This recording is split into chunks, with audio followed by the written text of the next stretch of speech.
كل ساعة وليا وحافظا وقاعدا وناصرا ودليلا وعينا حتى تسكنه أرضك توعا وتمتعه فيها طويلا برحمتك يا أرحم الراحمين. صلوات.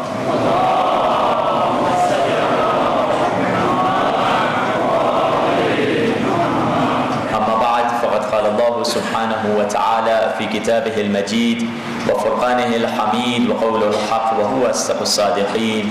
بسم الله الرحمن الرحيم. بقية الله خير لكم إن كنتم مؤمنين. صلوات.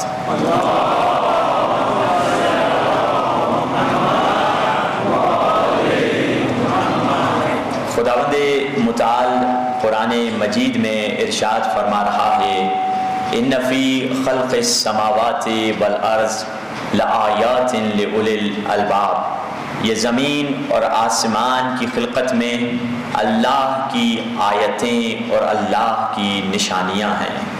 یہ سورج کا ابھرنا ایک آیت ایک نشانی ہے، یہ چاند کا چمکنا ایک آیت ایک نشانی ہے، یہ ستاروں کا چمکنا ایک آیت ایک نشانی ہے.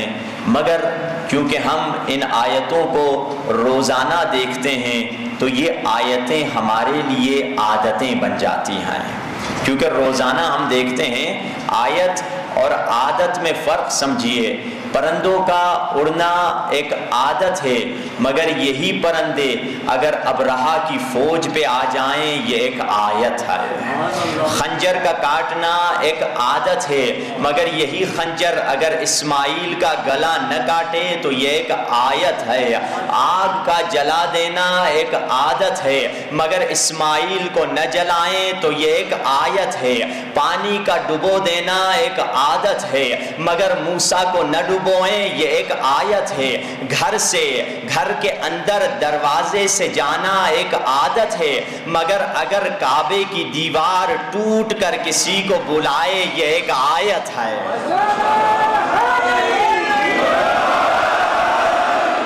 یہ آیتیں ہیں کہ انسان دیکھیں کہاں کہاں زندگی میں آیتیں دکھائی دے رہی ہیں.